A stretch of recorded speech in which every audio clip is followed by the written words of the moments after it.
নমস্কার বন্ধুরা, আমি বিভাস পাত্র। আমার গণিত ক্লাসে তোমাদের স্বাগত। আজ আমি দ্বাদশ শ্রেণীর অন্তর্গত ম্যাট্রিক্স অধ্যায় নিয়ে আলোচনা করব। তো প্রথমেই বলা যাক ম্যাট্রিক্স কি। mn সংখ্যক সংখ্যাকে যদি আমরা m সংখ্যক অনুভূমিক লাইন এবং n সংখ্যক উল্লম্ব লাইন বরাবর সাজাই, তাহলে এই সাজানোর পদ্ধতি হচ্ছে ম্যাট্রিক্স। ধরো আমার কাছে 6টি সংখ্যা আছে, 1 2 3 4 5 7। তো এই সংখ্যাগুলোকে আমি সাজাতে চাইছি 2টি অনুভূমিক লাইন এবং 3টি উল্লম্ব লাইন বরাবর। তার জন্য আমি 2টি অনুভূমিক লাইন টানলাম এবং 3টি উল্লম্ব লাইন টানলাম। দেখো এইখানে আমরা মোট 6টি ছেদবিন্দু পাচ্ছি। এখন যদি এই ছেদবিন্দুগুলোর জায়গাতে আমি এই সংখ্যাগুলোকে বসাই, যেমন ধরো 1 2 3 4 5 7, এইভাবে আমরা ম্যাট্রিক্সকে প্রকাশ করি। এখানে দেখতে পাচ্ছ যে আমরা একটা বন্ধনীর মধ্যে, প্রথম বন্ধনীর মধ্যে আমি এই সংখ্যাগুলোকে লিখেছি। এই চিহ্নটা হচ্ছে ম্যাট্রিক্সের চিহ্ন। তো আমি এখানে ফার্স্ট ব্র্যাকেটের জায়গায় থার্ড ব্র্যাকেটও ইউজ করতে পারি, অথবা এই চিহ্নটিও ইউজ করতে পারি। এটিও আমাদের ম্যাট্রিক্স নির্ণায়ক চিহ্নকে বোঝানো হয়। আমরা 3টি চিহ্ন পাচ্ছি, হয় প্রথম বন্ধনী ইউজ করব, নয় তৃতীয় বন্ধনী, নয় এই চিহ্নটা। এর মাঝে আমি সংখ্যাগুলোকে সাজাবো। এখানে এই যে অনুভূমিক লাইনগুলো আমি পাচ্ছি, মানে অর্থাৎ 1 2 3 এর যে একটা লাইন পেয়েছি, অথবা 4 5 7 এর যে একটা লাইন পেয়েছি, এই অনুভূমিক লাইনগুলোকে বলা হয় সারি, এবং এই উল্লম্ব লাইনগুলোকে বলা হয় স্তম্ভ বা কলাম। এগুলো সারি বা রো এবং এগুলি স্তম্ভ বা কলাম। তার মানে এক্ষেত্রে আমার 2টি সারি এবং 3টি স্তম্ভ আছে, এবং এই ম্যাট্রিক্সের ক্রম হচ্ছে সারি সংখ্যা বাই স্তম্ভ সংখ্যা দিয়ে প্রকাশ করা হয়। তাহলে এখানে যেহেতু 2টি সারি আর 3টি স্তম্ভ, আমি লিখব 2 × 3, বা এরকমও বলা হয় 2/3 অর্ডারের ম্যাট্রিক্স। তাহলে বুঝতে পারছো, প্রথমে যে আমি বলেছিলাম mn সংখ্যক সংখ্যাকে m সংখ্যক অনুভূমিক লাইন এবং n সংখ্যক উল্লম্ব লাইন বরাবর সাজাচ্ছি, অর্থাৎ m সংখ্যক রো এবং n সংখ্যক কলাম বরাবর সাজাচ্ছিলাম। তাহলে ম্যাট্রিক্সটার ক্রম হচ্ছে m/n। ঠিক আছে। তো আমাদের এখানে ক্লাস 12 এর ক্ষেত্রে 3 × 3 ম্যাট্রিক্সের বেশি সিলেবাসে আমাদের নেই, তো আমাদেরকে এর বেশি আশা করছি দেবে না। তো এখানে এরপর আসা যাক ম্যাট্রিক্সের বিভিন্ন প্রকারভেদে। দেখো প্রথমে আমি লিখে রেখেছি আয়তাকার ম্যাট্রিক্স। আয়তাকার ম্যাট্রিক্স বা রেক্ট্যাঙ্গুলার ম্যাট্রিক্স কি? এখানে আমি যে বললাম যে একটা ম্যাট্রিক্সের ক্ষেত্রে রো এবং কলাম, তাই তো, বা সারি আর স্তম্ভ। যদি এমন হয় কোন একটি ম্যাট্রিক্সের ক্ষেত্রে সারি সংখ্যা আর স্তম্ভ সংখ্যা সমান নয়, অর্থাৎ ধরো আমি একটু আগে উদাহরণটা নিয়েছিলাম 1 2 3 4 5 7, এই যে ম্যাট্রিক্সটা নিয়েছি এর সারি সংখ্যা দেখতে পাচ্ছ 2টি, একটি 2টি, আর স্তম্ভ সংখ্যা হচ্ছে মোট 3টি। তাহলে এক্ষেত্রে দেখতে পাচ্ছ সারি সংখ্যা আর স্তম্ভ সংখ্যা সমান নয়, সুতরাং এই ম্যাট্রিক্সটাকে বলা হবে আয়তাকার ম্যাট্রিক্স বা রেক্ট্যাঙ্গুলার ম্যাট্রিক্স। আর বর্গ ম্যাট্রিক্স হলে আমাদের অবশ্যই মনে রাখতে হবে যে এর সারি সংখ্যা এবং স্তম্ভ সংখ্যা সবসময় সমান হবে। অর্থাৎ বুঝতে পারছো, দেখো এই জায়গাটা যদি আমি এই জায়গায় ভাবি, এটা একটা আয়তক্ষেত্রের মতো দেখতে লাগছে। আবার যদি আমি একটা স্তম্ভ ম্যাট্রিক্স, যদি আমি একটি বর্গ ম্যাট্রিক্স লিখি, দেখো এরকম লিখছি 2 3 4 6, তাহলে এখানে 2টি রো 2টি কলাম, দেখো আমি যদি যোগ করি বর্গক্ষেত্রের মতো লাগছে। তো এখানে এইটাই মাথায় রাখবে যে আমাদের সহজে মনে রাখার জন্য, যেটা দেখতে অনেকটা বর্গক্ষেত্রের মতো, সেগুলো বর্গ ম্যাট্রিক্স, অর্থাৎ সারি সংখ্যা স্তম্ভ সংখ্যা সমান, আর এটি হচ্ছে আয়তাকার ম্যাট্রিক্স। এবার আসা যাক সারি ম্যাট্রিক্স এবং স্তম্ভ ম্যাট্রিক্সে। সারি ম্যাট্রিক্স মানে হচ্ছে যে ওই ম্যাট্রিক্সটির একটি মাত্র সারি। যেমন ধরো আমি যদি একটা ম্যাট্রিক্স লিখি 1 5 9, তাহলে এই ম্যাট্রিক্সটির ক্ষেত্রে দেখো সারির সংখ্যা 1টি, কিন্তু স্তম্ভ সংখ্যা 1-এর বেশি, এক্ষেত্রে 3টি। মানে স্তম্ভ সংখ্যা যে 1-এর বেশি হতে হবে এমন নয়। আমি যদি এমন ম্যাট্রিক্সও নিই, ধরো এই 1 লিখলাম, এটা একটা ম্যাট্রিক্স হচ্ছে, এর একটাই রো একটাই কলাম। তো এখানে যেহেতু এই দুটো ম্যাট্রিক্সের ক্ষেত্রেই আমার সারি সংখ্যা 1টি, তাহলে এই সমস্ত ম্যাট্রিক্স হচ্ছে সারি ম্যাট্রিক্স। আর স্তম্ভ ম্যাট্রিক্স হচ্ছে এই ম্যাট্রিক্সগুলির স্তম্ভ একটি, অর্থাৎ ম্যাট্রিক্সটা দেখতে হবে এরকম, ধরো 2 4 10। এখানে দেখো 3টি সারি আছে কিন্তু স্তম্ভের সংখ্যা একটি। তার মানে এই ম্যাট্রিক্সগুলোর ক্ষেত্রে আমাদের ক্রম যে পাবো সামথিং বাই 1, অর্থাৎ রো সংখ্যা যাই হোক না কেন কলাম সংখ্যা সবসময় 1। আর যখন আমি সারি ম্যাট্রিক্স লিখছি তখন 1 বাই সামথিং, অর্থাৎ রো সংখ্যা একটি, স্তম্ভ সংখ্যা যা খুশি হতে পারে। এবার আসা যাক শূন্য ম্যাট্রিক্সে। শূন্য ম্যাট্রিক্স বা জিরো ম্যাট্রিক্স বা নাল ম্যাট্রিক্স হচ্ছে যে ম্যাট্রিক্সের প্রতিটি পদই শূন্য, অর্থাৎ আমি যদি একটি ম্যাট্রিক্স বলি 0 0 0 0 এইভাবে, এটি একটি শূন্য ম্যাট্রিক্স, কারণ এখানে প্রত্যেকটি পদই শূন্য। অথবা যদি আমি এমন লিখি এই ম্যাট্রিক্সটিও একটি শূন্য ম্যাট্রিক্স, কারণ প্রত্যেকটি পদই শূন্য।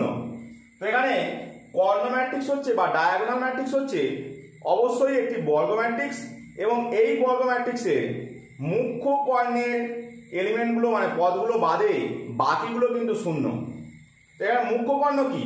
মুখ্য কর্ণ হচ্ছে, ধরো আমি একটি বর্গ ম্যাট্রিক্স নিয়েছি 2 5 7 9 1 11 2 0 5।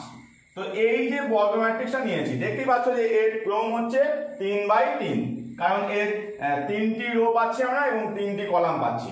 এই ম্যাট্রিক্সটির ক্ষেত্রে দেখো যে আমরা বাঁদিকের সবচেয়ে উপরের যে পদটি পাচ্ছি, অর্থাৎ এখানে 2, এই 2 থেকে যদি আমরা এই কোণাকুণি যাই তাহলে যে পদগুলো পাচ্ছি এগুলোই আমাদের কর্ণ, মুখ্য কর্ণকে ডিনোট করছে, অর্থাৎ মুখ্য কর্ণের পদগুলি হচ্ছে 2 1 5। তো আমি এখন ডায়াগোনাল ম্যাট্রিক্স বা কর্ণ ম্যাট্রিক্সের ক্ষেত্রে বললাম এই পদগুলি বাদে বাকি সমস্ত পদ শূন্য, অর্থাৎ আমি যদি একটা কর্ণ ম্যাট্রিক্স লিখতে যাই, ধরো 2 0 0 0 5 0 1 0 0 5। তো এই যে একটা ম্যাট্রিক্স লিখেছি, এখানে দেখো যে এখানে মুখ্য কর্ণের পদগুলো বাদে বাকিগুলো কিন্তু সবই শূন্য। তাহলে এই ম্যাট্রিক্সটি একটি কর্ণ ম্যাট্রিক্স বা ডায়াগোনাল ম্যাট্রিক্স। এখানে কিন্তু লক্ষ্য রাখো, আমি বারবার বলছি মুখ্য কর্ণের পদগুলি বাদে বাকিগুলি শূন্য, মানে এইগুলিকে শূন্য হতেই হবে। কিন্তু এর মানে এই নয় যে এই মুখ্য কর্ণের পদগুলিও শূন্য হবে না, মুখ্য কর্ণের পদগুলো কিন্তু শূন্য হতেই পারে। অর্থাৎ আমি যদি শূন্য ম্যাট্রিক্সকে নিই 3 cos 3 ক্রমে, তাহলে অবশ্যই সেটাও কিন্তু আমাদের কর্ণ ম্যাট্রিক্স হবে। এবার আসা যাক স্কেলার ম্যাট্রিক্সে। স্কেলার ম্যাট্রিক্স হতে গেলে প্রথমত আমাদেরকে এই ম্যাট্রিক্সটাকে কর্ণ ম্যাট্রিক্স হতেই হবে, ঠিক আছে? তাহলে কর্ণ ম্যাট্রিক্স হওয়া মানে বুঝতে পারছো সেটা একটা বর্গ ম্যাট্রিক্স হবে। তার মানে স্কেলার ম্যাট্রিক্স হতে গেলে অবশ্যই সেটা বর্গ ম্যাট্রিক্স এবং সেটা কর্ণ ম্যাট্রিক্স। তারপরে এক্সট্রা কন্ডিশন হচ্ছে যে আমরা যে এই ডায়াগোনালের পদগুলো পেয়েছিলাম, এই পদগুলো দেখো এখানে 2 5 5 বিভিন্ন আছে, এগুলো সেম হতে হবে, একই হতে হবে। অর্থাৎ আমি যদি এই জায়গায় 2 না দিয়ে 5 দিতাম তাহলে এটি একটি স্কেলার ম্যাট্রিক্স, কারণ মুখ্য কর্ণের প্রত্যেকটি পদ হচ্ছে 5, ঠিক আছে? কিন্তু আমরা যদি একক ম্যাট্রিক্স বলি তাহলে কিন্তু এই মুখ্য কর্ণের এলিমেন্টগুলোকে সব এক হতে হবে। অর্থাৎ একক ম্যাট্রিক্স বললে সেটা কিন্তু নিজে একটি স্কেলার ম্যাট্রিক্সও হচ্ছে, আবার সেটা নিজে একটি কর্ণ ম্যাট্রিক্সও হচ্ছে, সেটা একটি বর্গ ম্যাট্রিক্সও হচ্ছে, ঠিক আছে? মানে 1 0 0 0 1 0 0 0 1। দেখতেই পাচ্ছ যে এখানে বর্গ ম্যাট্রিক্সে আমাকে নিতে হয়েছে 3 cos 3 ক্রমের, এবং এখানে কর্ণ ম্যাট্রিক্স হচ্ছে দেখো এইখানে সব 1, বাকিগুলো সব শূন্য। এটি স্কেলার ম্যাট্রিক্সও হচ্ছে কারণ এগুলো সব একই আছে, সেম আছে। আর যেহেতু একক ম্যাট্রিক্স আমি বলেছি এগুলো সব 1 হতে হবে, অর্থাৎ 1 হতে হবে। তাহলে বেসিক ডিফারেন্স এদের মধ্যে দেখো স্কেলার ম্যাট্রিক্স এবং একক ম্যাট্রিক্স বা আইডেন্টিটি ম্যাট্রিক্সের মধ্যে, যে স্কেলার ম্যাট্রিক্সের ক্ষেত্রে আমার ডায়াগোনালে সবগুলো 1 হতে পারে, সবগুলো 2 হতে পারে, সবগুলো 3 হতে পারে, এইরকম সিস্টেম যে সবগুলো একই হবে, একই অর্থাৎ সেম। কিন্তু একক ম্যাট্রিক্সের ক্ষেত্রে সবসময় এগুলো 1 হবে, 1 হবে, 1 ছাড়া অন্য কিছু হবে না। এবার আসা যাক ঊর্ধ্ব ত্রিভুজ ম্যাট্রিক্স, অধো ত্রিভুজ ম্যাট্রিক্স এবং ত্রিভুজ ম্যাট্রিক্সে। ঊর্ধ্ব ত্রিভুজ ম্যাট্রিক্স মানে হচ্ছে যে মুখ্য কর্ণের সাপেক্ষে তার নিচের দিকের যে পদগুলি হবে সেই পদগুলি সবই শূন্য। অর্থাৎ এখানে ম্যাট্রিক্সটাকে অবশ্যই বর্গ ম্যাট্রিক্স হতে হবে। দেখো বর্গ ম্যাট্রিক্স আমি দেখা এরকম নিই 2 5 7 0 1 2 0 0 3। তো এই ম্যাট্রিক্সটার একটা বৈশিষ্ট্য লক্ষ্য করো যে এই মুখ্য কর্ণের সাপেক্ষে নিচের দিকের পদগুলি সবই শূন্য। অর্থাৎ আমি যদি একটা ম্যাট্রিক্সকে এ সমান aij n ক্রস n দিয়ে প্রকাশ করি, তাহলে এখানে যখনই আইটা greater than J, I greater than J, তখনই আমার পদগুলি শূন্য হবে। এখন দেখো এই যে এ সমান aij n ক্রস n বললাম, এর মানেটা কি বোঝায়? এখানে n ক্রস n মানে হচ্ছে n রো n কলাম, অর্থাৎ বর্গ ম্যাট্রিক্স। এখন aij বলা মানে আমার পদগুলো হবে ম্যাট্রিক্সটা এরকম যে প্রথম পদ ধরো আমি এটাকে 3 ক্রস 3 এ বললাম, তাহলে প্রথম পদটা হবে i এর জায়গায় 1, j এর জায়গায় 1, তার মানে a11। সেকেন্ড যে পদটা আসবে সেটা আসবে a12, কারণ i 1 j 2। এখানে লক্ষ্য করছো যে এখানে এইটা হচ্ছে রো 1, তাহলে রো 1 গুলো প্রথমে বসবে আর কলাম 1 কলাম 2 পরে বসবে। এরপরে এটা হবে a13। একই রকম ভাবে আমি এই জায়গাটা ফিল আপ করি a21, কারণ এক্ষেত্রে রো 2 হয়ে গেছে কলাম 1। তো এইভাবে আমরা পদগুলোকে লিখি। এখানে আসবে a22, a23, এখানে a31, a32, a33। এই হচ্ছে আমাদের এই ম্যাট্রিক্সটা দাঁড়াচ্ছে। তো এখন আমি বললাম যখনই দেখো এখানে 2 1 এর চেয়ে বড়, 3 1 এর চেয়ে বড়, আর এই জায়গায় 3 2 এর চেয়ে বড়, i গ্রেটার দেন জে হওয়া মানে এই ম্যাট্রিক্সটা হয়ে যাবে ঊর্ধ্ব ত্রিভুজ ম্যাট্রিক্স। বা সহজ কথায় মুখ্য কর্ণের সাপেক্ষে নিচের দিকের সমস্ত পদগুলি শূন্য, তাহলে ম্যাট্রিক্সটা হয়ে যাবে ঊর্ধ্ব ত্রিভুজ ম্যাট্রিক্স বা আপার ট্রায়াঙ্গুলার ম্যাট্রিক্স। দেখো এই জায়গাটায় এই সংখ্যাগুলো নিয়ে একটা ত্রিভুজের মতো দেখতে লাগছে, যার নিচের দিকগুলো সবই শূন্য আছে। আবার যদি অধত্রিভুজ ম্যাট্রিক্স বলি তাহলে এর উল্টো হবে, অর্থাৎ মুখ্য কর্ণের সাপেক্ষে উপরের দিকের পদগুলো সব শূন্য হবে। তাহলে কেমন দেখতে হবে? ধরো এরকম দিলাম 2 0 0 5 1 0 0 0 1। তো এই ম্যাট্রিক্সটা লক্ষ্য করো, এই মুখ্য কর্ণের সাপেক্ষে উপরের দিকের পদগুলো সবই শূন্য, তাহলে এই ম্যাট্রিক্সটি হবে একটি অধত্রিভুজ ম্যাট্রিক্স বা লোয়ার ট্রায়াঙ্গুলার ম্যাট্রিক্স। আর ত্রিভুজ ম্যাট্রিক্স মানে হচ্ছে, বুঝতেই পারছো, দেখো এখানেও ত্রিভুজ লেখা আছে, এখানেও ত্রিভুজ লেখা আছে, তার মানে ঊর্ধ্ব ত্রিভুজ ম্যাট্রিক্স হলে সেটাও ত্রিভুজ ম্যাট্রিক্স, আবার অধত্রিভুজ ম্যাট্রিক্স হলে সেটাও কিন্তু ত্রিভুজ ম্যাট্রিক্স। ঠিক আছে, তাহলে আমাদের ম্যাট্রিক্সের অনেকগুলো প্রকারভেদ হলো, আরও এখনো কিছু প্রকারভেদ আছে। যেমন ধরো এরপর আসছে পরিবর্ত ম্যাট্রিক্স, তারপর প্রতিসম ম্যাট্রিক্স এবং বিপরীতসম ম্যাট্রিক্স। পরিবর্ত ম্যাট্রিক্স হচ্ছে একটি বর্গ ম্যাট্রিক্সের যদি আমি রো কলামগুলোকে ইন্টারচেঞ্জ করি, তাহলে যে নতুন ম্যাট্রিক্সটি পাই সেটা আগের ম্যাট্রিক্সের পরিবর্ত ম্যাট্রিক্স। ধরো আমি এ ম্যাট্রিক্স দিলাম 2 3 5 7, একটা 2 × 2 ক্রমের বর্গ ম্যাট্রিক্স। এখন যদি আমি এর রো গুলো দেখো, প্রথম রোতে আছে 2 আর 3, আমি লিখলাম 2 3 কলাম বরাবর, প্রথম কলাম বরাবর। আর সেকেন্ড রোতে আছে 5 7, আমি এগুলোকে লিখলাম সেকেন্ড কলাম বরাবর। ঠিক আছে, প্রথম সারির পদগুলোকে আমি প্রথম কলামে লিখেছি মানে স্তম্ভে লিখেছি, আর দ্বিতীয় সারির পদগুলোকে আমি দ্বিতীয় স্তম্ভে লিখেছি। তাহলে এই যে নতুন ম্যাট্রিক্সটা পেলাম, এটাকে আমরা বলবো এ ট্রান্সপোজ, মানে ট্রান্সপোজ অফ এ ম্যাট্রিক্স। ঠিক আছে, মানে এ ম্যাট্রিক্সের যে পরিবর্ত ম্যাট্রিক্স এ ট্রান্সপোজ, বা এইভাবে লেখা হয় এ প্রাইম চিহ্ন দিয়ে। এবার এখানে প্রতিসম ম্যাট্রিক্স বললে, এই প্রতিসম ম্যাট্রিক্স মাত্রেই এখানে বর্গ ম্যাট্রিক্স হতে হবে, এবং এই বর্গ ম্যাট্রিক্সের এ ট্রান্সপোজ সমান এ হবে। অর্থাৎ আমি যদি ম্যাট্রিক্সটার রো কলাম ইন্টারচেঞ্জ করি, তাহলে ম্যাট্রিক্সটার কোনো রকম পরিবর্তন হবে না, আগের ম্যাট্রিক্সের সঙ্গে সেম থাকবে। দেখো একটা উদাহরণ, ধরো আমি এই যে উদাহরণটা নিয়েছিলাম, ধরো এ নিলাম 2 5 5 7। এবার দেখো আমি রো কলাম ইন্টারচেঞ্জ করছি, তাহলে 2 5 ছিল আমি কলাম বরাবর লিখলাম, 5 7 ছিল পরেরটাও কলাম বরাবর লিখলাম। তাহলে এবার দেখো এই যে নতুন ম্যাট্রিক্সটা আমি পেলাম, এটা ট্রান্সপোজ হলো এ, কিন্তু এখানে লক্ষ্য করো এ আর এ ট্রান্সপোজ হুবহু একই হয়ে গেছে।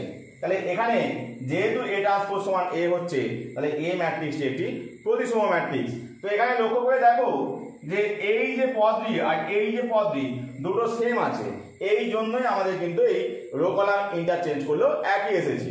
অর্থাৎ আমরা যদি ম্যাথমেটিক্যালি ব্যাপারটাকে বলি যে aij দিয়ে আমি যদি কোনো একটা ম্যাট্রিক্স a কে প্রকাশ করি, তাহলে aij সমান aji ফর অল ij যদি হয়, তাহলে আমরা এই ম্যাট্রিক্সকে প্রতিসম ম্যাট্রিক্স বলবো। অর্থাৎ 1 2 পজিশনে যা থাকবে এখানে 1 2 পজিশনে 2 1 পজিশনে তাই থাকবে, 1 3 পজিশনে যা থাকবে 3 1 পজিশনে তাই থাকবে। তো তোমাদেরকে এইগুলো মাথায় রাখতে হবে যে পজিশনগুলো অল্টারনেট করছে, মানে আই যে যখন অল্টারনেট করছে তখন কিন্তু আমাদের পদগুলো একই পাবো। কিন্তু যখন আমরা বিপ্রতিসম ম্যাট্রিক্স বা স্কিউ সিমেট্রিক ম্যাট্রিক্স দেখছি তখন কিন্তু পদগুলো মানে এক হলেও চিহ্ন বিপরীত যুক্ত হবে। অর্থাৎ একটা ম্যাট্রিক্স দেখো 0 5 7 -5 0 1 -7 -1 0। তো এই যে ম্যাট্রিক্সটা নিয়েছি এর ক্ষেত্রে দেখো এটা হচ্ছে 1 2 পজিশন আর এইটা হচ্ছে 2 1 পজিশন। তাহলে এই দুটোর ক্ষেত্রে দেখো দুটোতেই 5 আছে, কিন্তু একটায় প্লাস একটায় মাইনাস। আবার দেখো এই জায়গাটায় এটা 1 3 পজিশন, 1 নম্বর রো 3 নম্বর কলাম 1 3। আর এই জায়গাটা দেখো এটা হচ্ছে 3 1 পজিশন, তাহলে এখানে আছে 7 এখানে -7 বিপরীত চিহ্ন। আবার এই জায়গাটাও দেখো এটাও কিন্তু বিপরীত চিহ্ন যুক্ত। তাহলে এই যে ম্যাট্রিক্সটা আমি পাচ্ছি এটা একটি বিপ্রতিসম ম্যাট্রিক্স বা স্কিউ সিমেট্রিক ম্যাট্রিক্স। এখানে লক্ষ্য রাখবে যে বিপ্রতিসম ম্যাট্রিক্স মাত্রেই এই প্রিন্সিপাল ডায়াগোনালের প্রত্যেকটা পদই হবে শূন্য। আরেকটা জিনিস মনে রাখবে যে শূন্য ম্যাট্রিক্স একমাত্র ম্যাট্রিক্স যেটা প্রতিসম এবং বিপ্রতিসম উভয়ই হয়। অর্থাৎ একটা বর্গ ম্যাট্রিক্স যদি শূন্য ম্যাট্রিক্স হয় তাহলে সেটি অবশ্যই প্রতিসম ম্যাট্রিক্সও হবে, বিপ্রতিসম ম্যাট্রিক্সও হবে। তো এখানে আমরা যদি এই সিস্টেমে দেখি, যেমন প্রতিসমর ক্ষেত্রে বলেছিলাম a ট্রান্সপোজ সমান a, বিপ্রতিসমর ক্ষেত্রে হবে a ট্রান্সপোজ সমান -a।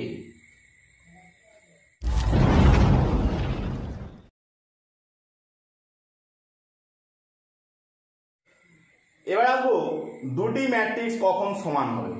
দুটি ম্যাট্রিক্সকে সমান হতে গেলে প্রথমেই বলি ম্যাট্রিক্সগুলোর ক্রম অবশ্যই একই হতে হবে, অর্থাৎ দুটো ম্যাট্রিক্সের রো সংখ্যা এবং স্তম্ভ সংখ্যা একই হতে হবে। তারপর হচ্ছে যে করসপন্ডিং যে পজিশনগুলো আছে সেই পজিশনগুলোতে সেম এলিমেন্ট হতে হবে। অর্থাৎ একটা উদাহরণ দিলে বুঝতে সুবিধা হবে। দেখো আমি একটা ম্যাট্রিক্স নিলাম 2 3 5 7, বি আর একটা ম্যাট্রিক্স নিলাম 2 3 5 7, সি একটি ম্যাট্রিক্স নিলাম 3 7 1 5। দেখো এইখানে তিনটি ম্যাট্রিক্সের মধ্যে এ এবং বি দেখো 1 1 পজিশনে 2, এখানেও 2, 1 2 আছে 3, এখানেও 3, 2 1 এ 5, এখানেও 5, 2 2 এ 7, এখানেও 7। তার মানে এই দুটো ম্যাট্রিক্স হুবহু একই রকম দেখতে, তাই এ সমান বি ম্যাট্রিক্স আমি বলবো। আবার এ এর সঙ্গে যদি সি কিংবা বি এর সঙ্গে যদি সি দেখি, দেখো প্রথমেই এখানে 2 আছে কিন্তু এখানে 3 আছে, তাহলে এই ম্যাট্রিক্স দুটো কিন্তু সমান হতে পারে না। এবার আসবো ম্যাট্রিক্সের স্কেলার গুণ এ। স্কেলার গুণ বলতে পারো এ একটা ম্যাট্রিক্স, আমি যদি 2a বলি এর মানে এ ম্যাট্রিক্সের প্রত্যেকটা পদকে আমি 2 দিয়ে গুণ করব। ধরো এ ম্যাট্রিক্সটা আছে 1 2 3 5, তাহলে 2a বলা মানে বোঝাবে 2 × 1 2 3 5। পরের লাইনে আমরা যেটা করব যে এই দুইটা ভিতরে প্রত্যেকটা পদে গুণ হবে, অর্থাৎ 2 1 এ 2, 2 2 এ 4, 2 3 এ 6, 2 5 এ 10। তাহলে এই যে ম্যাট্রিক্সটা পেলাম এইটাই হচ্ছে এই ম্যাট্রিক্সের স্কেলার গুণ। কত দিয়ে না 2 দিয়ে। দুটি ম্যাট্রিক্সের যোগ এবং বিয়োগ কখন হয়? দুটি ম্যাট্রিক্সের ক্রম যদি একই হয় তবে ওদের যোগ বিয়োগ করা যাবে। ধরো আমি এ একটা ম্যাট্রিক্স নিলাম 2 3 5 7 এবং বি একটা ম্যাট্রিক্স নিলাম 2 5 7 9। তাহলে এই দুটো ম্যাট্রিক্সে দেখো দুটি রো দুটি কলাম, দুটি রো দুটি কলাম, তার মানে এ এবং বি এর মধ্যে যোগ বা বিয়োগ সবই করা যাবে। এবং যোগ বা বিয়োগ কিভাবে করব? ধরো যোগ করছি এ আর বি এর মধ্যে, তাহলে 2 3 5 7 লিখলাম প্লাস 2 5 7 9 লিখলাম। এবার যোগ যে করব সেই একই অবস্থানের পদগুলির মধ্যে যোগ করবো এবং ওই অবস্থানে বসাবো। ধরো 1 1 এবং 1 1 এই দুটোর মধ্যে যোগ করবো, তাহলে 2 + 2 প্রথম পজিশনে বসলো। এবার এখানে 3 আছে, এখানে 5 আছে, তাহলে পরেরটা বসবে 3 + 5। একই রকম এখানে 5 এখানে 7, তাহলে 5 + 7, আর এই জায়গায় 7 এখানে 9, এখানে বসবে 7 + 9।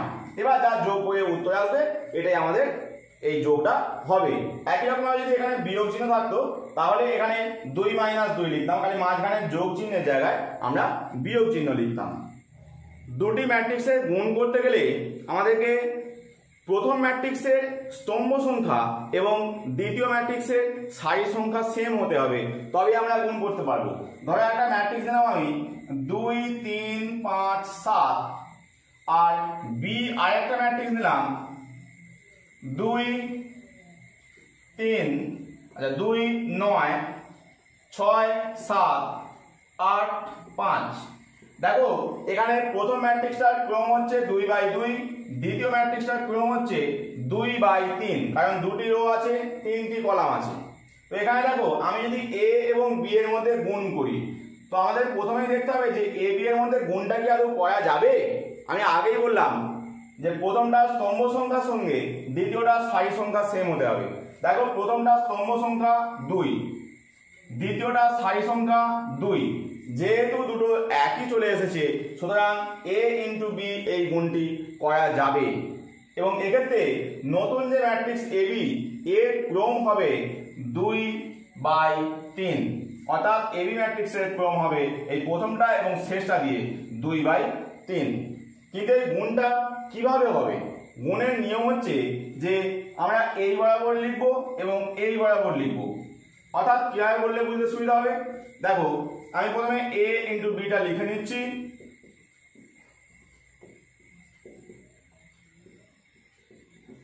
এবার যেটা নিয়ম হচ্ছে যে আমরা প্রথম সারিকে ফিক্স করব, মানে প্রথম সারিটা চেঞ্জ করব না, আমরা পরেরটার স্তম্ভগুলিকে চেঞ্জ করব। ধরো প্রথম সারির সঙ্গে আমি প্রথম স্তম্ভ নিচ্ছি, অর্থাৎ 1, এখানেও 1, তাহলে এখানে 1 1 পজিশনে বসবে। কিন্তু কিভাবে? এই 2 এর সঙ্গে এই 2 গুণ, তাহলে 2 × 2। এবার যোগ চিহ্ন বসবে, তারপর এখানে একবার সরে গেলে 3, আর এখানে একবার সরে গেলে 9, অর্থাৎ 3 × 9 এই জায়গায় বসবে। অর্থাৎ এই যে আমি এই বরাবর গুণ করছি কার সঙ্গে? এই বরাবর, তাহলে 2 এর সঙ্গে 2 প্লাস 3 এর সঙ্গে 9। এবার এই রো এর সঙ্গে এবার 2 নম্বর স্তম্ভের গুণ করব, তাহলে 1 এবং এখানে 2, মানে 1 2 পজিশন পরেরটায় বসবে, তাহলে 2 × 6 প্লাস এখানে একটু সরিয়ে দিলে 3, আর এখানে নিচে নামলে 8, তাহলে 3 × 8। একই রকম ভাবে আমি যখন এইটার সঙ্গে দেখব তাহলে 1 3 অবস্থানে বসবে, মানে শেষে বসবে, তাহলে এখানে হবে 2 × 7, 2 × 7 প্লাস এখানে 3 × 7, 3 × 7। আশা করছি বুঝতে পারছো। এবার দেখো যদি আমি এখানে রো 1 এর সঙ্গে সবগুলো কলামে গুণ করে ফেলেছি, তাহলে এবার কি হবে? এবার আমরা এই রো 2 তে শিফট হয়ে যাব। তাহলে রো 2 তে যখনই শিফট হলাম তখনই আমাদের এখানেও নিচে নেমে যাব, অর্থাৎ এই জায়গায় নিচে নামলে আমরা এই জায়গাতেও নিচে নামবো, আর এই দিকে যত এগিয়ে যাব আমরা এখানেও তত ওদিকে এগিয়ে যাব। তাহলে এখান থেকে আমি স্টার্ট করব একই প্রসেস। তাহলে 5 আর 7 এর সঙ্গে প্রথমে 2 আর 9 গুণ করব, তাহলে দেখো 5 × 2 প্লাস 7 × 9, এরপর 5 × 6 প্লাস 7 × 8, আবার একই রকম 5 × 7 প্লাস 7 × 7। তাহলে এই আমাদের নতুন ম্যাট্রিক্সটি অর্থাৎ গুণফল ম্যাট্রিক্সটি আমরা পেয়ে গেলাম। এবার আমরা যোগ বিয়োগ করে যা আনসার পাবো সেটাই হবে আমাদের আনসার। এবার কথা হচ্ছে যে এ বি গুণফল সংজ্ঞাত হলো মানে যে বি এ গুণফলটাও সংজ্ঞাত হবে এমন কিন্তু কিছু মানে দাঁড়ায় না। ধরো এখানে এই যে বি এ, তাহলে বি ম্যাট্রিক্সটাকে আগে লিখতে হবে, ওর ক্রম দেখো 2/3, এই যেখানে লেখা আছে, আর এ ম্যাট্রিক্সের ক্রম হচ্ছে 2/2। আমি একটু আগে বললাম যে প্রথমটা স্তম্ভ সংখ্যা অর্থাৎ 3 আর দ্বিতীয়টা সারি সংখ্যা অর্থাৎ 2, এই দুটোকে সেম হতে হতো, কিন্তু এখানে 3 এবং 2 আলাদা, সুতরাং এই b ইন্টু a গুণফলটা কিন্তু বার করা যাবে না। ঠিক আছে, তাহলে বুঝতে পারছো যে a এবং b এর গুণফল করা গেলেও যে b এবং a এর গুণফল করা যাবে এমন কিন্তু নয়। আবার যদি এমন হয় যে a এবং b এর গুণফল বার করা গেল, b এবং a এরও গুণফল বার করা গেল, সেক্ষেত্রেও যে ab সমান ba হবে এমনও কিন্তু বলা যায় না।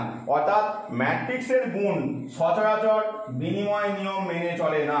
সচরাচর আমি বলতে পারি না যে ab not ab equal ba, আমি বলতে পারি যে ab সচরাচর নট ইকুয়াল ba হয়।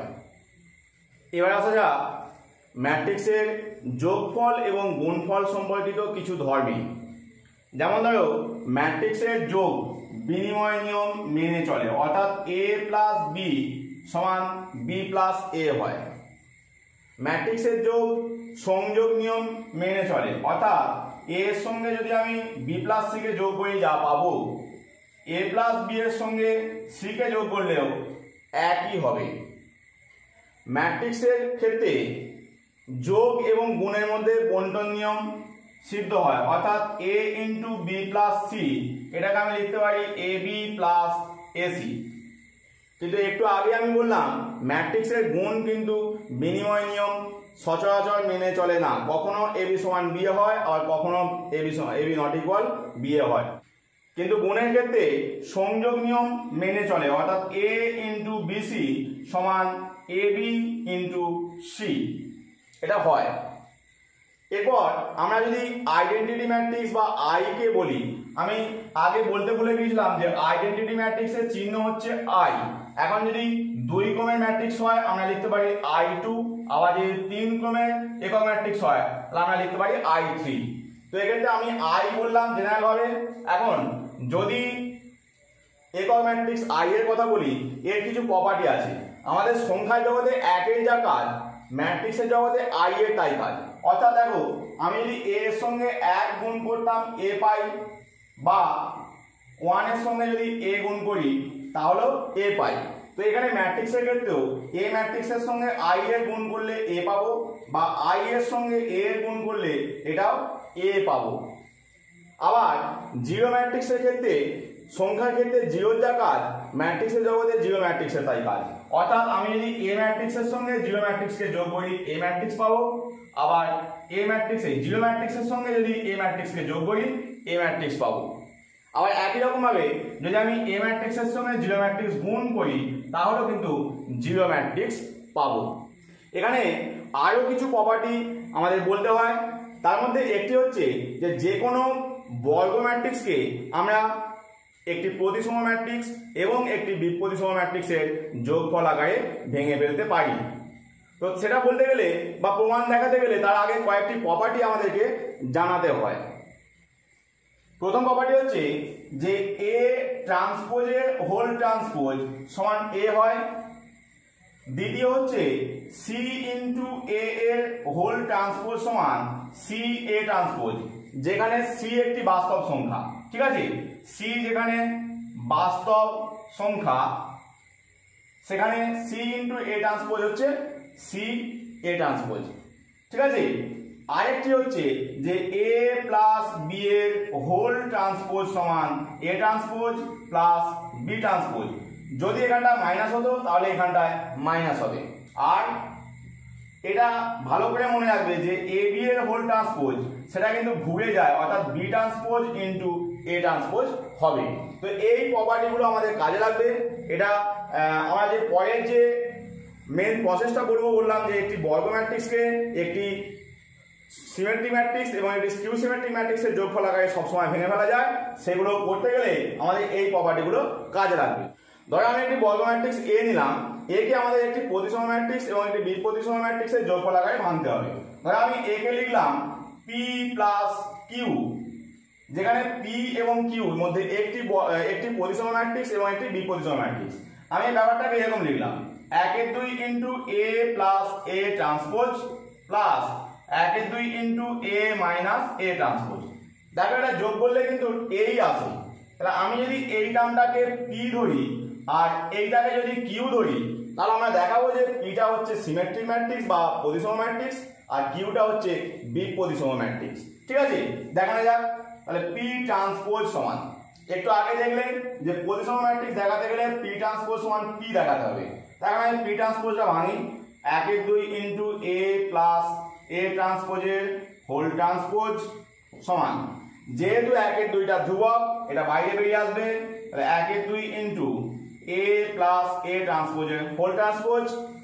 এবার এই ট্রান্সপোজটা একটু আগে দেখলে যে যোগ আছে যেহেতু মাঝখানে দুটো দিক ভেঙে যাবে, তাহলে এ ট্রান্সপোজ প্লাস এ ট্রান্সপোজের হোল ট্রান্সপোজ। এটাও দেখলে এ ট্রান্সপোজের হোল ট্রান্সপোজ এটা হচ্ছে এ হয়, তাহলে পেলাম 1/2 ইন্টু এ ট্রান্সপোজ প্লাস এ। দেখো আমাদের এটাই কিন্তু এখানে পি ছিল, তাহলে আমরা পেলাম পি, অর্থাৎ পি ট্রান্সপোজ সমান পি, অর্থাৎ এখানে পিটা হচ্ছে প্রতিসম ম্যাট্রিক্স। এবার আমরা কিউটাকে দেখাবো যে বিপ্রতিসম ম্যাট্রিক্স হচ্ছে। একই রকম ভাবে কিউ ট্রান্সপোজটা আমরা বার করি। কিউ ট্রান্সপোজ আগের মতো হবে, দেখো 1/2 ইন্টু এ মাইনাস এ ট্রান্সপোজের হোল ট্রান্সপোজ। তাহলে এখানে 1/2 যেহেতু ধ্রুবক এটা বাইরে বেরিয়ে আসবে, তাহলে 1/2 ইন্টু এ মাইনাস এ ট্রান্সপোজের হোল ট্রান্সপোজ, 1/2 ইন্টু এটা ভেঙে যাবে এ ট্রান্সপোজ মাইনাস এ ট্রান্সপোজের হোল ট্রান্সপোজ। এবার এ ট্রান্সপোজের হোল ট্রান্সপোজ মানে এ, লিখতে পাচ্ছি 1/2 ইন্টু এ ট্রান্সপোজ মাইনাস এ। দেখো আমরা যদি মাইনাস কমন নিয়ে নিই তাহলে পেয়ে যাচ্ছি minus 1/2 into A minus A transpose, আর এর মান হচ্ছে কিউ, অর্থাৎ এটা আমরা পেলাম মাইনাস কিউ। তাহলে কিউ ট্রান্সপোজ সমান মাইনাস কিউ পেয়ে গেছি, তার মানে কিউ ম্যাট্রিক্সটা একটা স্কিউ সিমেট্রিক ম্যাট্রিক্স বা বিপ্রতিসম ম্যাট্রিক্স। তাহলে দেখো এই ম্যাট্রিক্সকে একটা প্রতিসম ম্যাট্রিক্স আর একটা বিপ্রতিসম ম্যাট্রিক্সের যোগফল আকারে ভেঙে ফেলতে পারলাম। তো বন্ধুরা আজ এই পর্যন্তই। আমার পড়ানো ভালো লাগলে অবশ্যই চ্যানেলটি সাবস্ক্রাইব করবে, বন্ধুদের মধ্যে শেয়ার করবে, লাইক দেবে, আর অবশ্যই কমেন্ট করে জানাবে যে আমার পড়ানো তোমাদের কেমন লাগছে। Thank you.